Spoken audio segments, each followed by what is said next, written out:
Hi hello friends, ಎಲ್ರಿಗೂ ನಮಸ್ಕಾರ. ಮನೆ ಅಡುಗೆಗೆ ಸ್ವಾಗತ. ಬನ್ನಿ, ಇವತ್ತಿನ ವಿಡಿಯೋದಲ್ಲಿ ನುಗ್ಗೆಕಾಯಿ ಫ್ರೈ ಮಾಡೋದನ್ನ ತಿಳಿಸ್ಕೊಡ್ತಾ ಇದ್ದೀನಿ. ಹೊಸಬ್ರು ಯಾರೇ ನಮ್ಮ ಚಾನಲ್ ನೋಡ್ತಿದ್ರು, ನಮ್ಮ ಚಾನಲ್ನು ಕೂಡ ಸಬ್ಸ್ಕ್ರೈಬ್ ಮಾಡ್ಕೊಳ್ಳಿ. ಬನ್ನಿ, ಈಗ ಮಾಡೋ ವಿಧಾನ ಹೇಗೆ ಅಂತ ತಿಳ್ಕೊಳ್ಳೋಣ.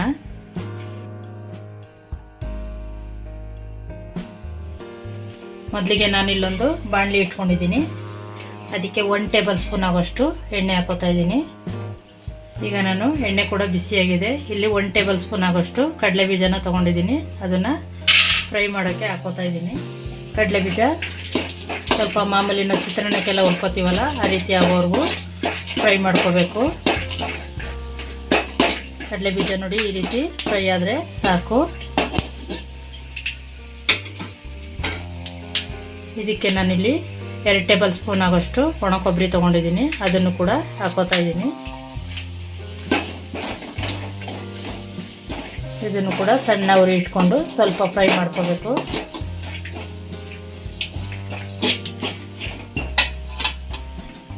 ಇದ್ರ ಜೊತೆಗೆ ಸ್ವಲ್ಪ ಕೊತ್ತಂಬರಿ ಸೊಪ್ಪು,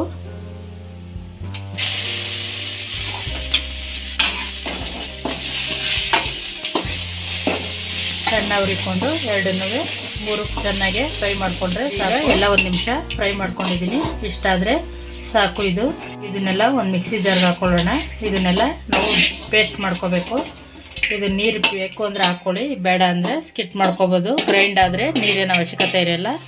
ಇದು ತರ್ತರಿಯಾಗೆ ಪೇಸ್ಟ್ ಮಾಡ್ಕೋಬೇಕು. ನಾನೀಗ ಮಸಾಲೆ ಹುರ್ಕೊಂಡಿರೋಂಥ ಬಾಣಲಿಗೆ ಮತ್ತೆ ಇನ್ನೊಂದು ಸ್ಪೂನ್ ಆಗೋಷ್ಟು ಎಣ್ಣೆ ಹಾಕೋತಾ ಇದ್ದೀನಿ. ಮತ್ತು ಈಗ ನಾನಿಲ್ಲಿ 2 ನುಗ್ಗೆಕಾಯಿನ ಕಟ್ ಮಾಡಿ ತೊಗೊಂಡಿದ್ದೀನಿ. ಅದನ್ನು ಕೂಡ ಎಣ್ಣೆಯಲ್ಲಿ ಫ್ರೈ ಮಾಡೋಕ್ಕೆ ಹಾಕೋತಾ ಇದ್ದೀನಿ.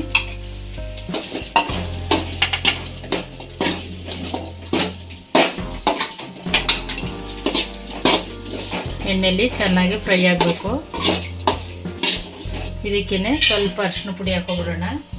ಇಲ್ಲಿ 1/4 ಟೇಬಲ್ ಸ್ಪೂನ್ ಆಗೋಷ್ಟು ಅರಿಶಿನ ಪುಡಿ ಹಾಕೋತಾ ಇದ್ದೀನಿ. ಅರಿಶಿನ ಪುಡಿ ಹಾಕಿ ಎಣ್ಣೆಯಲ್ಲಿ ಚೆನ್ನಾಗಿ ಫ್ರೈ ಮಾಡ್ಕೋಬೇಕು.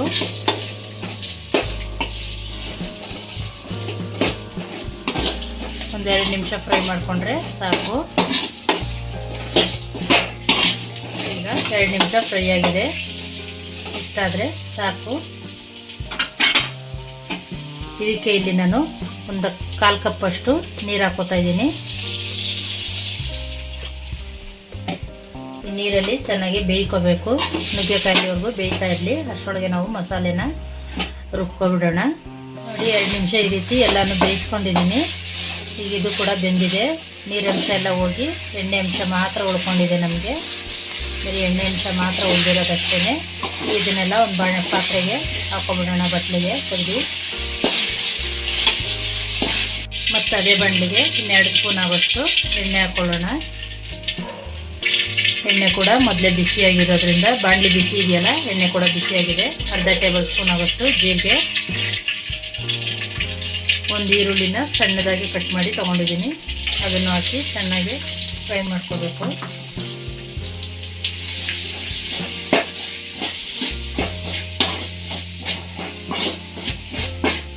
ಗೋಲ್ಡನ್ ಬ್ರೌನ್ ಬರೋ ತನಕ ಫ್ರೈ ಮಾಡ್ಕೋಬೇಕು.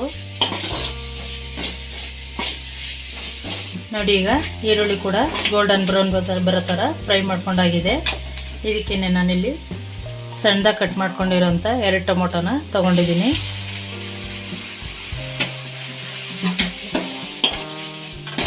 ಇದನ್ನು ಕೂಡ ಚೆನ್ನಾಗಿ ಫ್ರೈ ಮಾಡ್ಕೋಬೇಕು.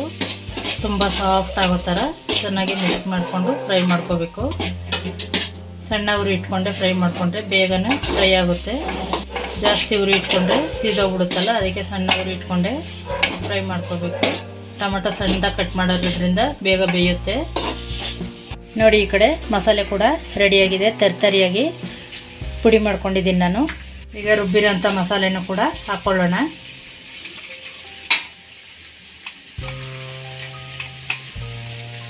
ನೋಡಿ, ಇದಕ್ಕೆ ಎಲ್ಲ ಮಸಾಲೆನೂ ಹಾಕ್ಕೊಂಡಿದ್ದೀನಿ. ಇದನ್ನು ಹಾಕ್ಕೊಂಡು ಚೆನ್ನಾಗಿ ಮಿಕ್ಸ್ ಮಾಡ್ಕೊಳ್ಳೋಣ.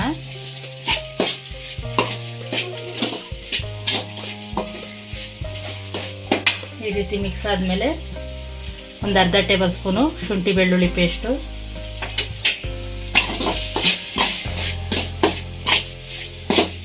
ಶುಂಠಿ ಬೆಳ್ಳುಳ್ಳಿ ಪೇಸ್ಟು ಹಸಿ ವಾಸನೆ ಹೋಗೋ ಗಂಟ ಫ್ರೈ ಮಾಡ್ಕೋಬೇಕು. ಶುಂಠಿ ಬೆಳ್ಳುಳ್ಳಿ ಪೇಸ್ಟು ಕೂಡ ಹಸಿ ವಾಸನೆ ಹೋಗೋ ಥರ ಹುರ್ಕೊಂಡಿದ್ದೀನಿ. ಇದಕ್ಕೆ ಸ್ವಲ್ಪ ನೀರು, ಜಾರ್ ತೊಳೆದಿರೋಂಥ ನೀರನ್ನ ಹಾಕೋತಾ ಇದ್ದೀನಿ. ಇದೆಷ್ಟು ಹಾಕಿ ಚೆನ್ನಾಗಿ ಮಿಕ್ಸ್ ಮಾಡ್ಕೊಳ್ಳೋಣ.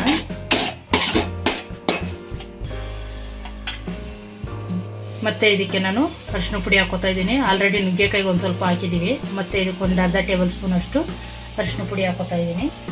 ಅರ್ಧ ಟೇಬಲ್ ಸ್ಪೂನು ಧನಿಯಾ ಪುಡಿ, 1 ಟೇಬಲ್ ಸ್ಪೂನು ಅಚ್ಕಾರದ ಪುಡಿ, ಲಾಸ್ಟಲ್ಲಿ ಒಂದು ಸ್ವಲ್ಪ ಕರಿಬೇವಿನ ಸೊಪ್ಪು. ಇದಿಷ್ಟು ಹಾಕ್ಕೊಂಡು ಫ್ರೈ ಮಾಡ್ಕೋಬೇಕು. ಇದಕ್ಕೆ ಸ್ವಲ್ಪ ನೀರನ್ನ ಆ್ಯಡ್ ಮಾಡೋಣ. ಇನ್ನೊಂದು ಸ್ವಲ್ಪ ನೀರು ಆ್ಯಡ್ ಮಾಡಿ ಗ್ರೇವಿ ಥರ ಮಾಡ್ಕೋಬೇಕು. ಅದಕ್ಕೆ ಇದನ್ನು ಸ್ವಲ್ಪ ನೀರು ಹಾಕ್ಕೊಳ್ಳೋಣ. ಇದಕ್ಕೇ ಅರ್ಧ ಕಪ್ ಆಗೋಷ್ಟು ನೀರು ಹಾಕೋತಾ ಇದ್ದೀನಿ ನಾನು.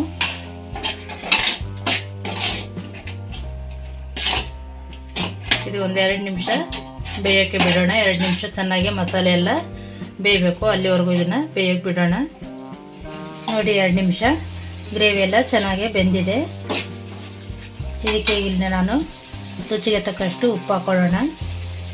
ಒಂದು ಅರ್ಧ ಟೇಬಲ್ ಸ್ಪೂನಷ್ಟು ಉಪ್ಪು ಹಾಕೋತಾ ಇದ್ದೀನಿ.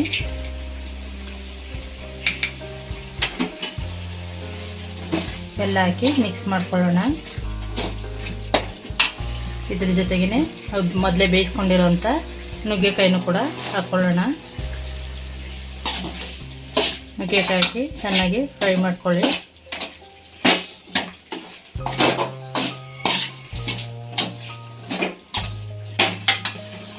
ಜೊತೆಗೆ ಕೊತ್ತಂಬರಿ ಸೊಪ್ಪು ಸ್ವಲ್ಪ,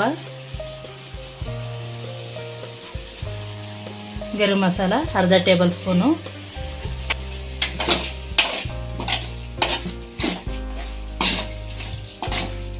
ಎಲ್ಲ ಮಿಕ್ಸ್ ಆಗಲಿ. ಒಂದು 2 ನಿಮಿಷ ಬಿಟ್ಬಿಡೋಣ. ಮಸಾಲೆ ಎಲ್ಲ ನುಗ್ಗೆಕಾಯಿಗೆ ಹಿಡಿಬೇಕಲ್ಲ, ಅದಕ್ಕೋಸ್ಕರ 2 ನಿಮಿಷ ಹಾಗೆ ಬೇಯೋಕ್ಕೆ ಬಿಟ್ಬಿಡಬೇಕು. ಇದನ್ನು ಪ್ಲೇಟ್ ಕ್ಲೋಸ್ ಮಾಡಿ ಬೇಯೋಕ್ಕೆ ಬಿಡೋಣ. ನೋಡಿ ಈಗ 2 ನಿಮಿಷ ಆಗಿದೆ. ನುಗ್ಗೆಕಾಯಿ ಕೂಡ ಉಪ್ಪು ಖಾರ ಎಲ್ಲ ಇಟ್ಕೊಂಡು ತುಂಬ ಚೆನ್ನಾಗಿ ಬೆಂದಿದೆ. ನೋಡಿ ಇಷ್ಟಾದರೆ ಸಾಕು. ಸುತ್ತ ಎಲ್ಲ ಎಣ್ಣೆ ಬಿಟ್ಕೊಂಡಿದೆಯಲ್ಲ, ಇಷ್ಟಾದರೆ ರೆಡಿಯಾಗಿದೆ ಅಂತ. ಇದನ್ನು ಸ್ಟವ್ ಆಫ್ ಮಾಡಿಕೊಂಡು ಸರ್ವ್ ಮಾಡ್ಕೊಳ್ಳೋಣ. ಬನ್ನಿ ಫ್ರೆಂಡ್, ನುಗ್ಗೆಕಾಯಿ ಫ್ರೈ ರೆಡಿಯಾಗಿದೆ. ತುಂಬಾ ಟೇಸ್ಟಿಯಾಗಿದೆ, ರುಚಿಯಾಗೂ ಇದೆ ಕೂಡ. ಇದಂತೂ ಚಪಾತಿ, ದೋಸೆ, ಅನ್ನಕ್ಕೆಲ್ಲ ಒಳ್ಳೆ ಕಾಂಬಿನೇಷನ್ನು. ಸೈಡ್ ಡಿಶ್ ಆಗಿ ಕೂಡ ನಾವು ಊಟದ ಜೊತೆ ಉಪಯೋಗಿಸ್ಬೋದು. ತುಂಬಾ ಚೆನ್ನಾಗಿರುತ್ತೆ. ಈ ವಿಧಾನದಲ್ಲಿ ಒಂದು ಸಲ ಟ್ರೈ ಮಾಡಿ ನೋಡಿ, ನಿಮಗೂ ಕೂಡ ತುಂಬಾ ಇಷ್ಟ ಆಗುತ್ತೆ. ಓಕೆ ಫ್ರೆಂಡ್, ಈ ರೆಸಿಪಿ ನಿಮ್ಗೆ ಇಷ್ಟ ಆಗಿದ್ದರೆ ಹಾಗೆ ಒಂದು ಲೈಕ್ ಮಾಡಿ, ಶೇರ್ ಮಾಡಿ. Thank you friends. ನೆಕ್ಸ್ಟ್ ವಿಡಿಯೋದಲ್ಲಿ ಸಿಗೋಣ.